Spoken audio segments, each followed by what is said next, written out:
Ça n'existe pas en français. Peut-être tu le dis mariage clandestin. Ça dépend de toi. Le terme taksouf que je vous traduis en Wolof. En français, donc c'est mariage par terre. Pardon? Se marier par terre. Ok, merci beaucoup. Le terme taksouf en français, c'est mariage clandestin. Mariage clandestin. Alors, que pensez-vous du mariage clandestin? C'est bien de me le demander, mais je suis contre. Parce que ce n'est pas bon pour le présent ni pour le futur. Il faut penser à tes enfants pour demain. C'est pour cela que je dis je suis contre. Parce que ce n'est pas bon. Ça engage ceux qui le font. Hein. Ça les engage. Parce que moi, je crois qu'un homme doit savoir ce qu'il veut. Et prendre toutes ses responsabilités. Oui, bon, c'est ça. Hein. Il faut prendre toutes ses responsabilités par rapport à toute situation. Quand tu te maries avec une femme, il faudra que les gens sachent que tu t'es marié avec telle ou telle personne. C'est ça. Enfin, un mariage qui n'est pas constaté par ta famille, la famille, bon, je vois pas que c'est un mariage quand même légal, quoi. Parce qu'un mariage légal, un responsable, s'il cherche une femme, vraiment, il doit avertir à ses parents. C'est pour un cas où les gens le voient avec la femme, ils vont dire, ah, attention, c'est sa femme, hein, c'est pas quelqu'un, il ne s'est pas accompagné avec lui, mais c'est sa femme, quoi. C'est plus correct, quoi. Oui, alors, les téléspectateurs vont me pardonner, je vais utiliser un terme en Wolof, juste parce que je veux savoir l'avis des autres sur ce. On a parlé de takousouf sur l'élément. Alors, je vais directement demander à Sanyogo comment est-ce qu'on dit takousouf en français. Vraiment. Pourquoi tu m'anémes? Quoi? Pourquoi tu m'anémes? Pourquoi tu ne demandes pas à ton À mon ami, à ton ami. on a déjà compris quelque chose lui et moi. Il ne respectera pas ce que vous avez conclu. Non, il va respecter. Ça, je le dis. Il va respecter. Ce que les gens disent, mariage takousouf, si on le traduit mot à mot, c'est le mariage en terre, comme disait l'autre. Si on le traduit mot à mot. Mais il y a des gens qui disent que c'est le mariage clandestin, etc. Aussi, mais takousouf, si on traduit takousouf, c'est le mariage par terre. Donc pour mariage toi, par terre. Pour toi, c'est le mariage par terre. Mais c'est ça. Il n'y a aucune explication si on allait jusqu'à Fongolemi ou Paris ou Marseille. C'est le mariage par terre. D'accord. Voilà.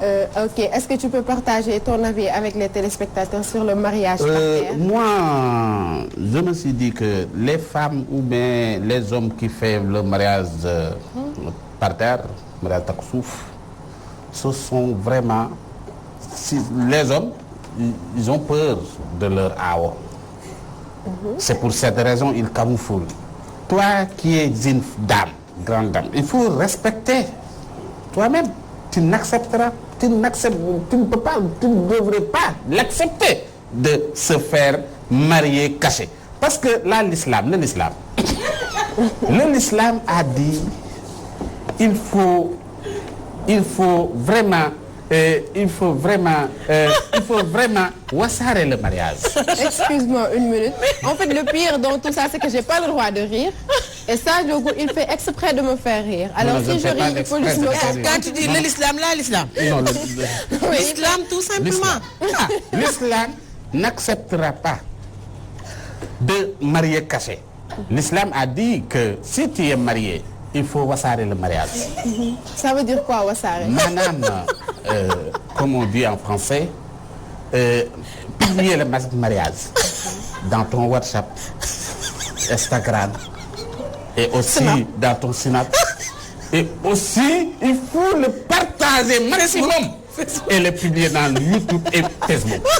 Et tu vis ça. C'est ça. Oui, et tu vis ça. Voilà, c'est ça le mariage wassarer. Tu as compris? C'est bien. Oui, j'ai bien compris. Voilà, puisque tu as parlé de religion, je vais immédiatement alors demander à Son Ibou, parce qu'aujourd'hui, il est chargé de me dire ce que la religion parle, ce que la religion a dit à propos du mariage clandestin. Alors, Son Ibou, je ne vais même pas te demander de traduire le terme takousouf en français, mais je vais juste te demander de nous dire ce que notre religion a dit sur ce phénomène. Je salue Oustaz Assane Diouf avant de parler. Merci. Oustaz Assane Diouf. Assalamu alaikum. Alaikum salam. Alors, s'il te plaît, avant que tu ne commences, Sanjogo a dit tout à l'heure que tu ne vas pas il ne respectera pas. Voilà. Et j'espère vraiment que tu ne vas pas lui donner raison aujourd'hui. Non, non, il n'honore pas ce que... Il va honorer. Alors, son Ibou. Man maa fi teewal ñi déggul France. Nekk maa leen koy traduire incha allah wax leen li waa plateau bi di wax man maa leen koy traduire léegi defal sa tour de table ñoom ma wax ni takku suuf li ci l'islam wax. Mais il faut que tu me le dises tout de suite parce que c'est ça qui a évoqué... C'était pas le marché. C'était pas le marché. Ah, mais je l'ai dit. Je te donne le temps d'y réfléchir. Alors je demande à Omar. Omar, tu peux nous dire ce que tu en penses ou bien aussi ta définition du terme takku suuf. C'est un peu compliqué pour moi aujourd'hui, mais je vais essayer. D'accord. Mariage célébré de manière discrète. Pour moi, c'est ça takku suuf. D'accord. Oui, célébrer de manière discrète. Ça, c'est la mariage takku suuf. Ah, moi, je dis ce que je pense. Mais il faut dire, je ne savais pas. C'est plus simple. Non, je donne mon opinion, peut-être. Bon, après, on va juger. Allez-y. D'accord. Alors, tu peux me dire ton avis sur ce... Mon avis, selon la religion, je ne peux pas dire selon la religion parce que j'en sais pas tellement beaucoup de choses. Mais ce que je peux dire sur le takku suuf, comme on dit, mariage discret, moi, je suis contre. Pour moi, un mariage, on doit l'annoncer, on doit le sceller de façon publique et l'annoncer publiquement pour qu'un jour, ça n'aura pas de conséquences sur l'avenir du ménage. Moi, je pense que le mariage discret, si c'est la religion, je ne sais pas où ça aujourd'hui, mais il faut l'annoncer publiquement pour une union sacrée, quoi, pour une union sacrée, mais aussi pour un bon avenir pour le ménage. D'accord. Merci pour cet avis. Alors, je vais attaquer la belle Betty. Elle est vraiment très belle aujourd'hui. Tout comme tous les jours. Mais aujourd'hui, tu es encore beaucoup plus belle. Merci, tu peux me dire ce que tu en penses? Bon, tout d'abord, il faut lui demander comment on dit mariage takku suuf. C'est un mariage célébré en cachette, comme mariage clandestin, comme on l'appelle. Ça, bon, je n'ai même pas demandé la traduction à Betty parce que je savais qu'elle savait déjà. Voilà, parce que, Aïta, moi, je suis foncièrement contre le mariage clandestin. Tu sais pourquoi?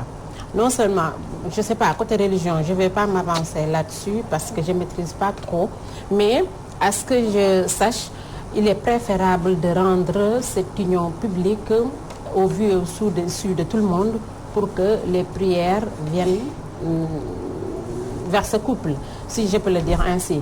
Donc, la deuxième chose est que je préfère de loin le mariage clandestin qu'au concubinage. Concubinage, quand on parle de concubinage, il n'y a pas de mariage. Oui. Les deux vivent leur amour ensemble. Ils habitent ensemble, ils ont des enfants et tout. Ça, je préfère le mariage clandestin qu'au concubinage parce que notre religion ne nous le permet pas. Par contre, pour le mariage clandestin, on va à la mosquée, on le célèbre. Oui, non. Oui, d'habitude, soit dans la maison ou bien à la mosquée, parce que on le célèbre pas dans les mosquées. Dans les maisons. Donc à la mosquée aussi. Non, pas dans la maison. Dans les maisons seulement. Tant mieux. Mais de toute façon, il y a les imams, il y a bon, même si c'est un groupe restreint qui est au courant de ce mariage, ça a été célébré dans les règles de l'art. Je le préfère vraiment au concubinage. Deuxième chose, pour moi, deux personnes qui s'aiment, je ne sais pas pourquoi souvent ça vient des hommes. C'est leur proposition. Moi, je condamne les femmes qui acceptent les mariages clandestins. Il faut dire comme dit Sanjo. Comme dit qui? Tu l'as dit? Je l'ai dit. D'accord, il l'a dit. Donc, il ne faut pas répéter mes idées. Je ne sais pas qu'est-ce qui anime les gens qui le font, mais moi, je suis foncièrement contre. Tout comme moi aussi, je suis contre il faut demander à Djabou. Il y a des dégâts collatéraux. Non, des dégâts collatéraux, il y a tellement de conséquences. Selon, comme dit Betty, mariage en cassette, il y a tellement de conséquences. Il faut l'annoncer publiquement devant la famille et des témoins.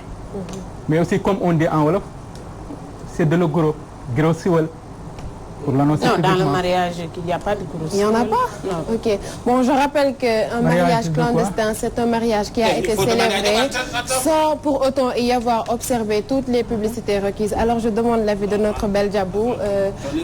Ça, laisse-moi diriger ma rubrique comme je le souhaite. Ok? Alors, Diabou, comment vas-tu? Tu es vraiment très ravissante. Ouais, Diabou, peut-être nous... Diabou ne pourra pas participer dans ta rubrique. Parce qu'il y a un problème de micro. On a un problème de micro avec elle. Ah, d'accord. Alors, on a tous parlé, on a tous donné notre avis, mais il nous reste l'avis de Son Ibou. Même, il peut même ne pas nous dire son avis, mais uniquement nous dire ce que la religion dit sur le mariage clandestin. C'est bon. Ah, c'est bon? Alors, Diabou, qu'est-ce que tu en penses? Avant tout, moi, je suis pour. Parce que, en tout cas, je ne vais pas me marier clandestinement. Et je me pose aussi la question à ça. Est-ce que les femmes qui se marient clandestinement sont au courant? Parce que tu ne peux pas aimer quelqu'un après tout. D'accord. On reviendra sur toi tout à l'heure quand on sera beaucoup plus stable. Alors, je pense qu'aujourd'hui, il se passe quelque chose avec toi. À chaque fois que je décide de te parler, il se passe une chose. Et puis, juste après, voilà, tu peux me dire ce que notre religion nous dit sur le mariage clandestin. Non, on n'aura jamais le promesse. Ça va, il va honorer. Alors, vas-y. Non, on n'a pas besoin de représentateurs pour quoi que ce soit. On veut juste que tu nous dises ce que tu en penses après.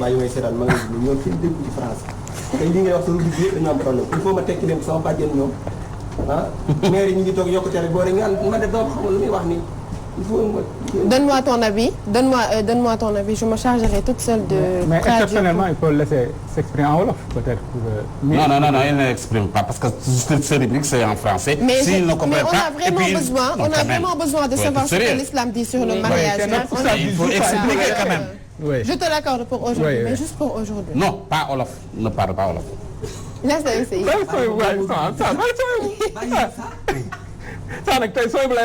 Mais ce rubrique c'est en français. Il faut expliquer en français. Il faut aussi accepter que ça, il a raison. Quand même. Donc c'est juste une exception. Français. D'accord, naa ngi leen di jaajëfal ci sa rubrique bu am solo bi. Takku suuf nag bu ñu ko bëggee. Au silence avec ton takku suuf. Il faut parler en français sinon tu te tais. Laisse-le dire ce que. Non. Ce qu'ils disent, on peut le dire en français quand même. Parce qu'on n'est pas là pour dénaturer ce rubrique. D'accord. Il faut qu'on parle de ce rubrique. Alors, si on doit. D'accord. Est-ce que tu peux me dire ce que l'islam dit sur le mariage clandestin? Merci. Sur le contrôle des oustas et les oulémas du Sénégal, je vais vous expliquer parce que l'islam. Toutes choses que l'islam vous dit, ce sont des choses claires et transparentes. L'islam n'a pas des choses où tout ça est transparent. D'accord? Je vous dis une chose. Si je dis que s'il y a un mariage, il faut le rendre public. Actuellement, ce que toutes les femmes celles qui marient, ils vont le partager sur tous les réseaux sociaux qu'on a connus aujourd'hui. Vous voyez? C'est pour cette raison que s'il y a mariage entre toi et Oumar Gueye, les personnes, si on le rend public, tout le monde saura que Aïta est mariée. Donc, les gens qui vous regardent, ils vont vous regarder autrement que Aïta célibataire. C'est pour cette raison que l'islam a voulu qu'on rende tous les mariages publics, on va les rendre publics parce que pour éviter et recevoir des prières. Et recevoir des prières.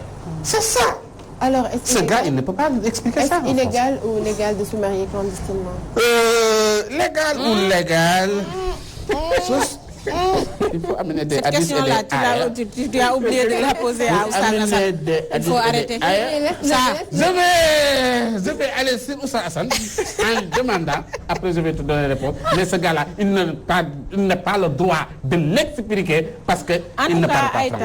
Aïta, pour moi, un mariage, il faut le rendre public.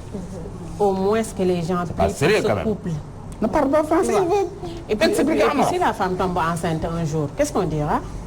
La plupart me disent que comme... quand personne n'est au courant du mariage et que la femme tombe enceinte un jour, comment l'expliquer ça? Ça sera très compliqué. Mais ce sont des hommes qui ont peur de leur femme qui fait ça. Vous voulez me dire que elles pensent que la plupart des femmes ne savent pas qu'elles sont mariées clandestinement. Et sincèrement, moi je pense à ça. Je me dis que peut-être la majeure partie des femmes ne savent pas qu'elles ont été mariées d'une manière... Souvent elles sont au courant. Souvent? Elles sont au courant, oui. Bon, personnellement, moi, je n'accepterai jamais d'être mariée clandestinement. Parce que ça aussi a dit tout à l'heure que la plupart le font parce qu'ils ont peur de leur première épouse. Alors, si jamais toi, mon ami, mon frère, tu as peur de ta femme, évite de prendre une deuxième épouse parce que... Après, il vous dit qu'il faut le rendre public.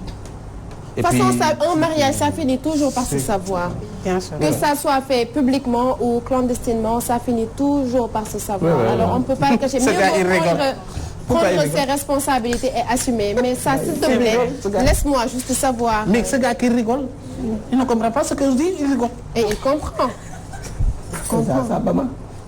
Mais essaie au moins. Ça, tout à l'heure, il a dit qu'il va rigoler à la fin de l'émission parce que tu ne vas pas parler, tu ne vas pas honorer ta promesse. Bon, d'accord. Vu que, son Ibo, il n'accepte pas de nous dire ce que la religion dit sur ce mariage clandestin. Je vais juste demander à d'autres qui seront hors du plateau et vous amener la réponse une prochaine fois. Alors, c'était Parlons français avec Aïta. Je remercie de passage mon caméraman Babacar, celui qui fait les très beaux images. Il me rend toute belle devant l'écran. Merci à toi, Babacar. Gros coucou. Et au revoir et à mardi. À mardi, Inch'Allah. C'était la rubrique Parlons français avec la belle Aïta. Aïta, merci beaucoup. Alors, dañuy jàll nag Régis daal di jëli jeu bi boo ñu ko mënee indi rek ku nekk jël ba nga tànn. Man 3 maa gagné banaan bi tey. Sanjoogu. jox ma. Sanjoogu ñu échangé ma gabe. sama PO la. sama ndax la. waa ça yow waneel plateau bi saa ngi këf loowu jàmbur yi.